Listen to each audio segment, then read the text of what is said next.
So magandang araw mga boss. So update sa ating bahay na pinagawa.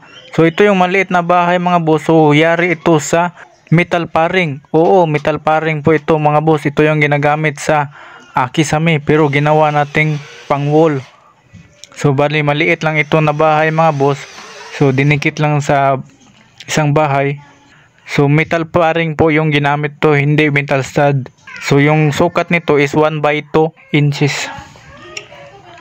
So ito mga boss, nilagyan na ng jealousy frame mga boss.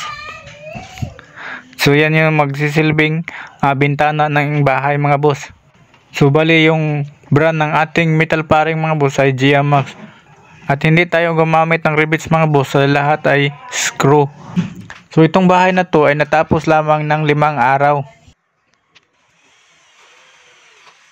So napansin nyo sa taas mga boss, yan yung magsisilbing bubong niya mga boss. So metal paring na, so rekta na yan bubong. At sa ilalim niyan ay lalagyan yan ng plywood.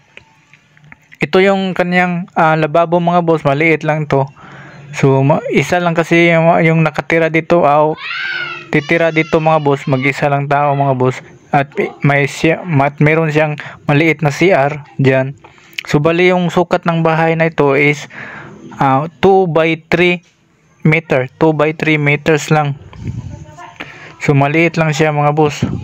So bali yung gagamitin natin sa kisame is plywood, 1/4 na plywood. At saka yung sa walling naman mga boss ay gagamitan natin to ng hardoplex. Bali half wall ito mga boss. Yung sa ilalim is concrete, hollow block, at yung sa taas naman is metal paring.